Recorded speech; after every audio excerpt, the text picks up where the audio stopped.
Good morning! Gawa po tayo ng pichi-pichi. Una, tunawin po natin itong asukal. 1 cup of sugar. 1 3/4 water. 1 teaspoon of lye water. Mix together. Ito lang po ang napakasimpleng ingredients na ating pichi-pichi. Pagkatapos po natin ma-mix ito, kaya ako gumamit ng brown sugar para hindi ko na lagyan ng food coloring.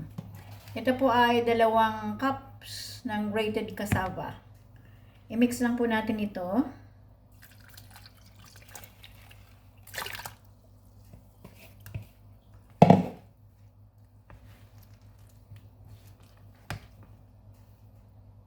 Magpakulo po tayo ng tubig sa steamer. Dito po natin i-steam ang ating pichi-pichi.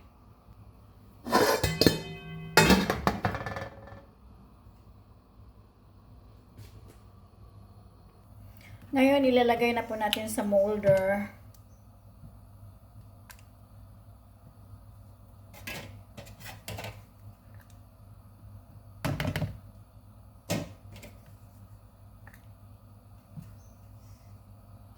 Ito na po ang ating pichi-pichi.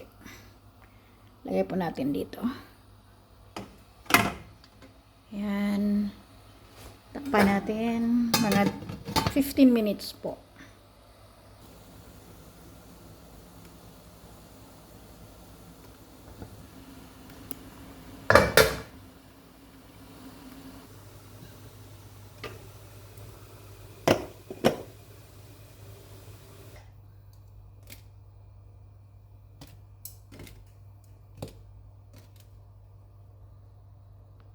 Ito po ay kinayod na niyog.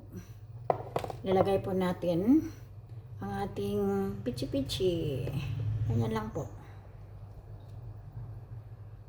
Napakalambot. Yan. Wow, sarap na.